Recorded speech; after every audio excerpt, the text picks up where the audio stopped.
आचार्य में आपका स्वागत है। उत्तराखंड की राजनीति में गर्माहट लगातार बनी हुई है। शनिवार में आपने देखा कैसे राज्य में विधानसभा पहले घेरा हुआ था कुछ साल पहले, लेकिन अब सीएम आवास का लगातार कूच कर रही है कांग्रेस। और आज वो पहुंचे हैं देहरादून में और गजेश सिंह जी से एक सवाल करेंगे कि कांग्रेस उत्तराखंड में कहीं ना कहीं अपनी छाप छोड़ने की कोशिश कर रही है। क्या इस छाप से लाभ होगा या नहीं होगा, क्या लगता है? तो आप यहाँ पर पहुँचे हैं, सचिन पायलट जी भी पहुँचे हैं, कैसा लगता है आपको उत्तराखंड को लेकर? धन्यवाद। मैं चौधरी गजेश सिंह, पूर्व एमएलसी। यहाँ आज हालात ये है उत्तराखंड में कि कल चुनाव करा दो, एक तरफा 70 में से 65 विधायक कांग्रेस आ रही है। और आज हालात ये है कि ना तो गन्ने का पेमेंट हो रहा है, किसान त्रस्त है। डीजल का भाव आज कहाँ पहुँच गया, 100 रुपये को पार कर गया। पेट्रोल कहाँ पहुँच गया। आज इस तरह त्रस्त किसान और मजदूर के रोटी से मोहताज हो रहे, खाने को रोटी भी नहीं मजदूर के पास में। आज हालात ये है कि अब समझ चुका, पूरा देश समझ चुका कि बातों से काम नहीं चलेगा, इन चमोलों से काम नहीं चलेगा जो चला रहे हैं। काम करना पड़ेगा, धरातल पर करना पड़ेगा। एक कांग्रेस पार्टी ऐसी समझ चुका किसान और मजदूर के कांग्रेस पार्टी एक ऐसी है जो सही देश को नीति और नीयत से सही चला सके, वरना कोई पार्टी यहाँ जम नहीं पाओगे। बिल्कुल जनता समझ चुकी है। अच्छा, अलग अलग पार्टी रिझाने का काम कर रही है, चाहे कांग्रेस हो या बीजेपी हो या आम आदमी पार्टी हो। अभी बीजेपी का एक अभी घोषणा की गई थी 100 यूनिट फ्री का। फिर और दिल्ली के मुख्यमंत्री केजरीवाल साहब आए, उन्होंने 200 यूनिट के बारे में कहा कि हाफ देंगे और 200 यूनिट फ्री देंगे। और अब कांग्रेस के पूर्व मुख्यमंत्री हरीश रावत जी ने भी ट्वीट किया है यूनिट को लेकर। तो कहीं ना कहीं जो रिझाने का काम है, क्या कांग्रेस को उसमें लाभ मिल सकता है कि कुछ ऐसा पुख्ता काम करेगी जो आने वाले समय में राज्य का कुछ हो सके, सुधार हो सके, कुछ हो सकता है? बहुत अच्छा। हिंदुस्तान का देश भिखारी नहीं है। वो तो अपनी फसल की कीमत चाहे, उसने कभी नहीं कहा कि मुझे यूनिट फ्री दो, या चाहा हो उसने तो कहा तेल की कीमत ठीक करो, फसल का दाम दो, टाइम पर दो। आज हालात इतने बदतर हो गए कि किसी भी तरह का यो भी दिमाग काम नहीं कर रहा, हम फसल कहाँ बेचें, कहाँ से कीमत मिलेगी, गन्ने के भाव कहाँ से मिलेंगे, हमें कहाँ से पेमेंट होगा। कई साल का पेमेंट मिलों पर आज तक रुका पड़ा। तो हालात ये है, यूनिट नहीं फ्री चाहती, भिखारी नहीं। किसान तो यहाँ का चीटी से लेकर राष्ट्रपति तक भी करके खुआओ। आज जो किसान पैदा कर रहा है उसे यहाँ पूरे देश का, चाहे राष्ट्रपति हो चाहे चीटी हो, वो भी किसान की मेहनत खा रहा। ये तो अपनी फसल की कीमत चाह रहा और तेल के दाम कम चाह रहा।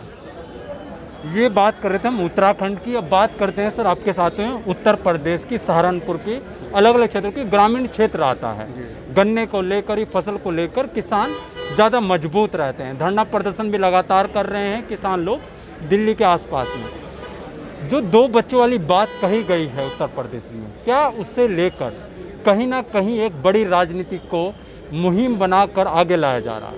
एक ये, दूसरा ये कि किसानों की अभी तक कोई मांग मानी नहीं गई है। इसे दोनों का सवाल का आप जवाब दीजिए। 2 बच्चों की बात तो ये है कि मोदी जी अपनी कैबिनेट में देख ले कितने बच्चों वाले मंत्री है। पहले तो उन्होंने मंत्रालय से निकाल जी, और आगे फिर बात करो 2 बच्चों के बात पर। यहाँ अपने योगी जी, हाँ योगी अपने मंत्रालय से जो 2 बच्चों वाले उन्होंने रोक लो, मंत्री को बाकी बाहर कर दो। मेरे ख्याल से सारे ही बाहर हो जाएंगे। और फिर आकर यहाँ प्लेटफार्म पर बात कर 2 बच्चों की। रही उसकी बात में किसान की, किसान इतना तरस था कि किसान का तो फीस देने को बच्चों के पैसे नहीं हैं। हालात ये है कि एक टाइम है एक टाइम नहीं है, कैसे कैसे अपना गुजारा कर रहे हैं ये भगवान ही जानता होगा। आज मेरे ख्याल से बैंकों में किसान 100% अपनी लिमिट जमा नहीं कर पा रहे, जो किसान कार्ड है उसे जमा नहीं कर पा रहे। हालात इतने बदतर हो चुके कि कुछ कहा नहीं जाता किसान और मजदूर के बारे में।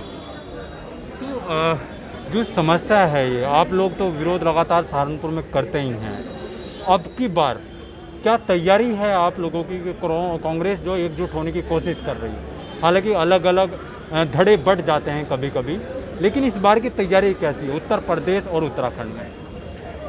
ये जो परिवार हो बड़ा, अपनी बात हो जाए, लेकिन परिवार एक जगह, कांग्रेस कभी नहीं बिखरी और ना बिखरेगी। एक कांग्रेस पार्टी ऐसी, एक झंडे के नीचे खड़े हुए सब। ये तो हमारा अपना परिवार है, किसी को कुछ पसंद है, किसी को दाल पसंद है, किसी को सब्जी आलू पसंद है, लेकिन फिर जो जिम्मेदार एक सब्जी बना हुआ, हम सब परिवार उसी सब्जी को खाऊंगा। परिवार एक जगह इकट्ठा और इकट्ठे ही रहेंगे। एक चेहरा और आपको दिखाना चाहूँगा, उनका इंटरव्यू हमने किया था। हरिद्वार के जाना पहचाने चैंपियन भी हैं कबड्डी में, मैंने आपको दिखाया ही था। सर माहौल कैसा है हरिद्वार का कांग्रेस को लेकर? हरिद्वार के अंदर 11 सीटें आती हैं, जिसमें मेरा अपना अनुभव ये है कि हरिद्वार और रुड़की को छोड़कर 11 में से 9 सीटें कांग्रेस के पास निश्चित जा रही हैं। तो कांग्रेस का बहुत अच्छा, आज अगर आप इलेक्शन कराएं तो वही जो अभी बात हो रही थी कि 70 में से 60-65 सीट कांग्रेस ले लेगी, ये मेरा अपना अनुभव है। अच्छा, आप किसानों से भी जुड़े हुए हैं, मजदूर तबके से भी कि जिस क्षेत्र में किसान भी आते हैं, सब लोग आते हैं उसी से और शहरों का रुख करते हैं। देखिए, किसान हो मजदूर हो, बिजली के दाम इन्होंने बढ़ाए, 950 रुपये का गैस सिलेंडर कर दिया, और हाउस टैक्स, मतलब ये देखिए कि हम अपने मकान में रहते हुए भी, ये मानिए कि हम किराए के मकान में रह रहे हैं, आमदना कुछ है नहीं, जुमलेबाजी की सरकार है, जुमलेबाजी करती है, चाहे वो मोदी जी हों, चाहे हमारे यहाँ के भाजपा के मुख्यमंत्री हों, ये तो जुमलेबाजी के नेता हैं, ये धरातल पर नहीं है। आने वाला टाइम लोग बाट देख रहा है कि इलेक्शन की घोषणा हो जाए और हम इसे सबक सिखाएं।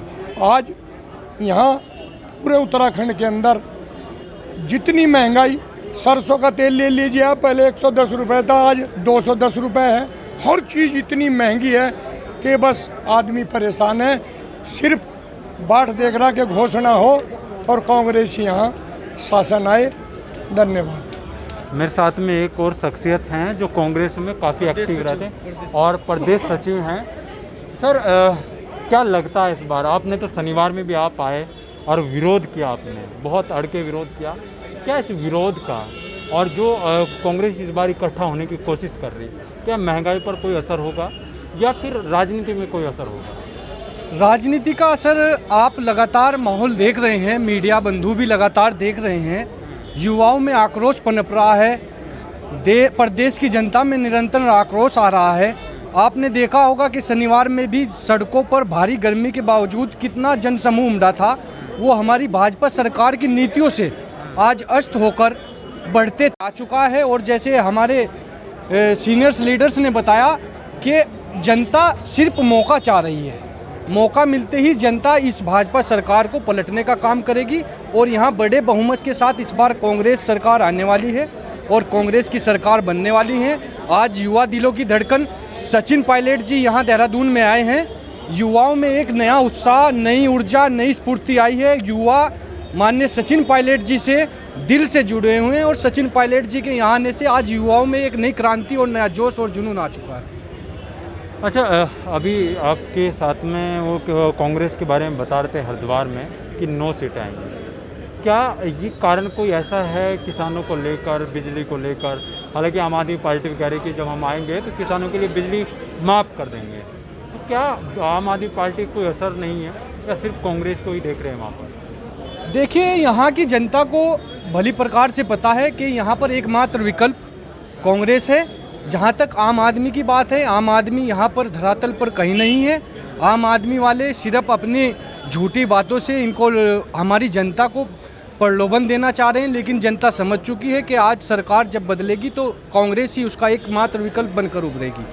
और हरिद्वार की अगर बात करें तो हरिद्वार का एक विशेष बड़ा तबका खेती किसानी से जुड़ा हुआ तबका है, जो भाजपा सरकार की नीतियों से पूर्ण रूप से अस्त हो चुका है और वो लगातार इसके द्वारा इनकी जो नीतियां लाई जा रही हैं उन नीतियों से परेशान हो चुका है और त्राहिमाम कर रहा है।